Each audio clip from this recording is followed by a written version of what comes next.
Hello, how are you? I hope I don't scare you this morning. I had a very bad night's sleep. The eyes, piss holes in the snow, missus. Awful, desperate, I look awful.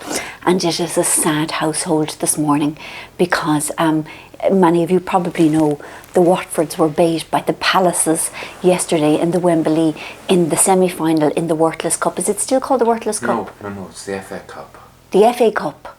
Different cup? Yeah. Oh, sorry, different cup. Sorry about that.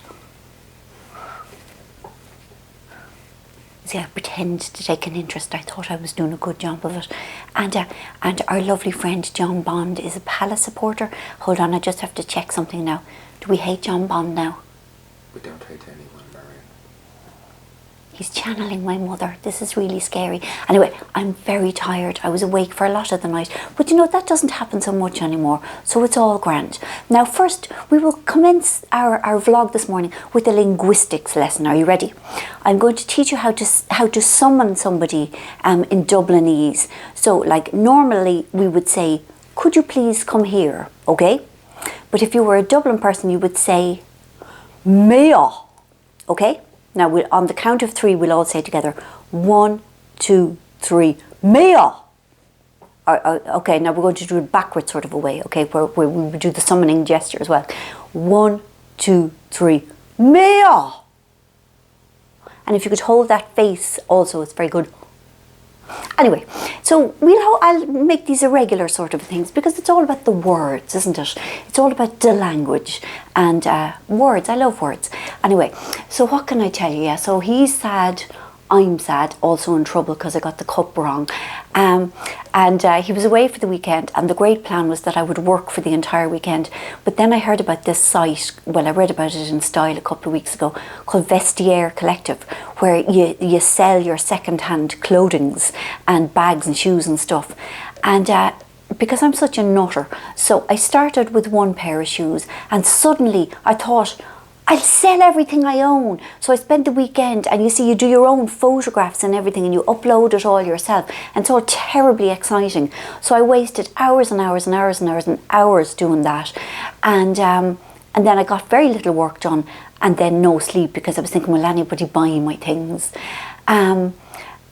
Sorry, this is very rambly. It's the tiredness. Do you see, I'm not good with the tiredness, I was thinking, like, during the week, because there was that hashtag, what you don't see, about when people have depression or mental illness and everything. And one of the things is that, like, you know, I feel so well and I'm so grateful and I really am so joyous and everything. But I get tired an awful lot faster than I used to before I went mad in the head. And this is the thing about recovery. Like, people think, you know, you were well, you weren't well. And then you were well again and you're exactly the same as you were before you were unwell. And that isn't the case, for me anyway, in that, like, in many ways I feel far more joyous than I used to because I'm so grateful not to be feeling as awful as I did. But I get knackered. I don't have the stamina that I used to. So, like, I used to be able to do 8 hours or 10 hours a day of scribing. No bother. Now I'm lucky if I can get 3 hours, 5 on a really good day. And I'm only offering that as help if you're maybe in a similar position. And also, I suppose I'm older, you know. I had 4 grueling years at the coalface, 4.5 really of not being well.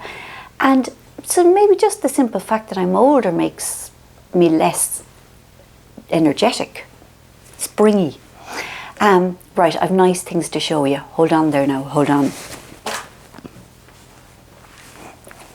This is a lovely book called The Last Days of Summer by a writer called Vanessa Ronan. I think this is her first book.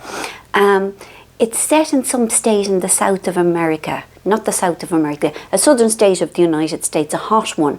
And it's phenomenally atmospheric and claustrophobic, and there's very few people in it, but it's beautifully written and in a strange way, very, very gripping.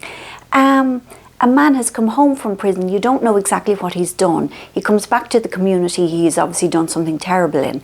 And the book just unfolds with him and his two nieces and his sister, and I just would really recommend it.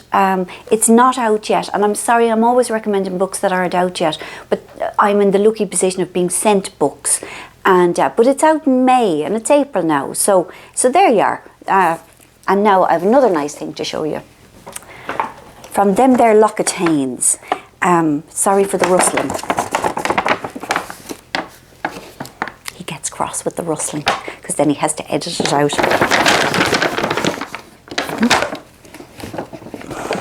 Right, it's a makeup remover and it's a makeup toner. Well, not a makeup toner, a face toner.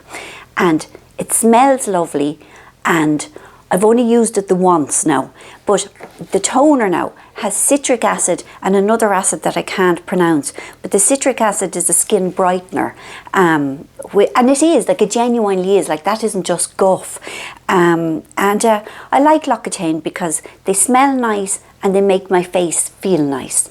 Hold on now. Do you see? They make my face look nice.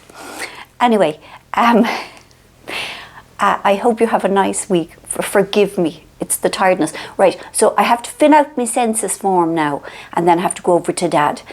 Thank you for indulging me in my lunacy this morning. And I will talk to you in a week's time, where hopefully I will have a bit more of my book done. Thank you for indulging me. Thank you, bye-bye.